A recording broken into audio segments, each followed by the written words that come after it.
What's going on, everyone? My name is Josh Rzepka, and this is your Wednesday edition of Mute Monday. I was out of town this past weekend, and I didn't get a chance to film ahead of time, so I'm a little late this week, but that's all right. I figured I would follow up with last week's video where I shared this 1930s Ray Robinson Mel-O-Wah mute that was expertly restored by Josh Wagner in Michigan, and I figured I would just compare it to the other two that I mentioned in the last video. If you haven't had a chance to watch last week's video, I have linked it up above. Today we are going to be comparing the Ray Robinson Mel-O-Wah, the Humes Berg Mel-O-Wah, as well as the Huber Music Mel-O-Wah, and I'm going to do it in that order, from oldest to newest. And as I mentioned, this Ray Robinson Mel-O-Wah, I think this is from the 1930s because there are no rivets on it. And then this Humes Berg Mel-O-Wah, this is pretty recent. This is pretty new, maybe from the 1990s or the early 2000s. And this is brand new. This Huber Music Mel-O-Wah, this is just within the last year that this was created and released. The Mel-O-Wah, it's got such a cool sound. It is a wah mute, meaning that you can use your hand over the end and you can get that wah effect. And the Mel-O-Wah, to me, I think it's just a little more mellow of a sound. It's not a metal mute. It doesn't have as intense of a wah sound or as intense of a megaphone sound as some of these other mutes that are out there. To my ears, it is not as compact and as focused as that solo tone mute that many of you are probably familiar with. And for me, the Mel-O-Wah, I really enjoy using this mute.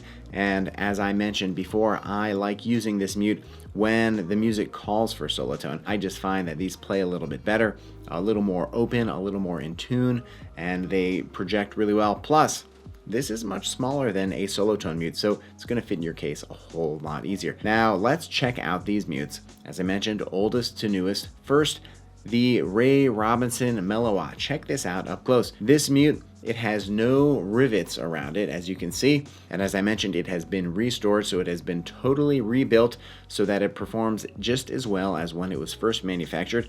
And as you can see, there is a hole going through the center of all of these mutes, and there is a tube inside of this. So it's a big cone, and then there is a tube inside of it, and then there is a resonator inside of that, and then there's a little gap, and then there is this bottom piece. That is what helps give this mute its unique sound. Now let's check out that Humes Berg mute. As you will see, this mute has got some rivets on the side, and the dimensions of this are nearly identical to that Ray Robinson mute. The tube on the inside is a little bit different. It's a different length. And of course, the paint job on these two mutes is different, but that does not affect how it plays. Now, these mutes are made out of a fiber material, very similar to what the straight mutes and the cup mutes are made out of from Humes Berg.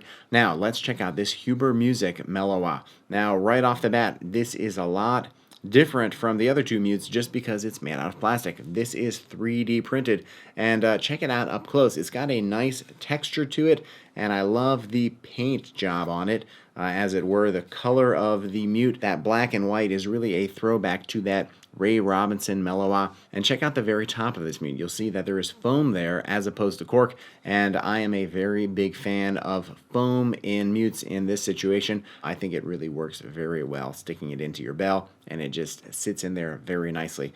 And the weight of all three of these mutes are pretty close. This Ray Robinson mute is 76 grams. The Humes Berg mute is 78 grams.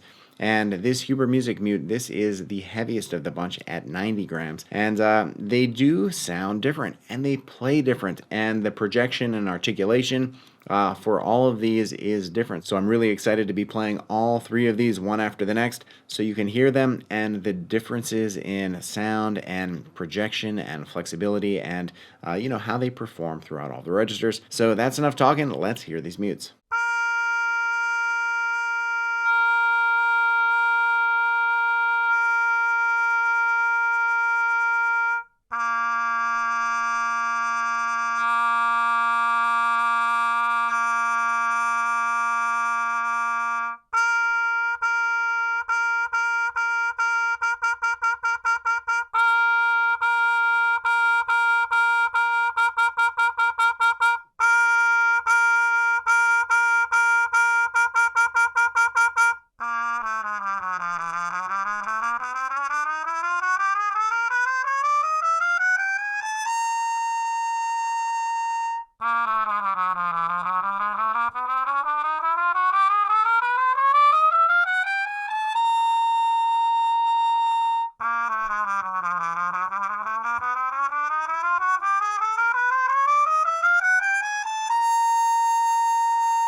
All right, so you've just heard all three of these mutes, and what did you think? Which one was your favorite? Let me know in the comments below. I've got to say, these three mutes are all pretty different, even though they are the same type of mute. There is different projection, different articulation. Some of them play a little bit better throughout all of the different registers, and the Mel-O-Wah is a bit of an unusual mute.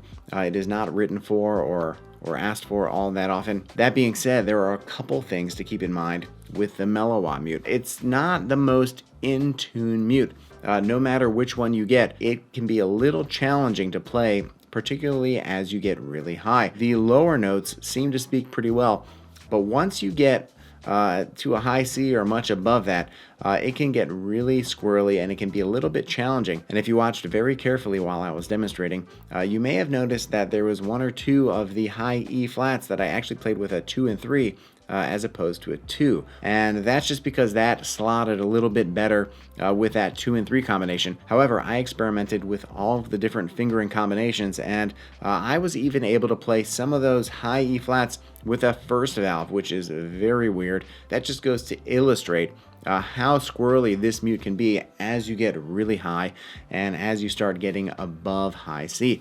Now, starting off with this Ray Robinson Mel-O-Wah. As I mentioned before, this is the oldest mute of the bunch from the 1930s, and I just love the sound of this. It is the most compact sound of the three. It's the most focused, and I just love the tonal character of this mute.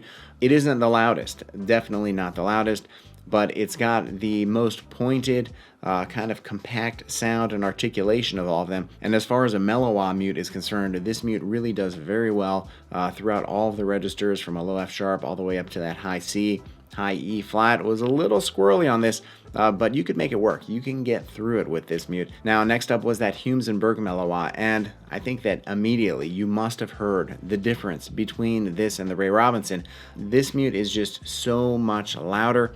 It really projects a lot more. It is brighter. The articulation is not as well defined or as pointed, and the upper register on this mute is not nearly as good as that old Ray Robinson. I was having a lot of difficulty really getting that high E flat to happen, and just intonation throughout was a bit of a challenge on this. And even the first two examples that I played, the C and the staff going down to the low C, I was having trouble tuning the octave with this mute. However, I will give it one thing: this is a loud Mel-O-Wah, and if you really need to project, you might be a little out of tune, or you're gonna have to spend some time with it and really just understand where the mute sits and where the tuning is on this mute. And if you need any alternate fingering, like I did with that high E flat, you're gonna have to figure that out for this mute.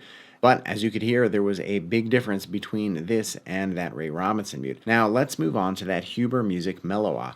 And this mute I am a big fan of. I love all of the Huber Music mutes. Frank Huber has been doing an amazing job kind of resurrecting all of these mutes from a bygone era. And this is one of the mutes that really is challenging to find. As I mentioned, I searched for years to find that Ray Robinson mute in decent condition, and then I had it restored. And what he's done is he has recreated it, and it's a little heavier, as I mentioned, and the material is a little bit different. However, one of the benefits to that is that it is really solidly built. The tube isn't gonna fall out. Some of those old solo tone mutes, the Mel-O-Wah, a lot of these mutes that have tubes inside of them, once they start getting pretty old, well, the tubes start falling apart and sliding out and rattling. And that's one of the great things I love about these 3D printed mutes.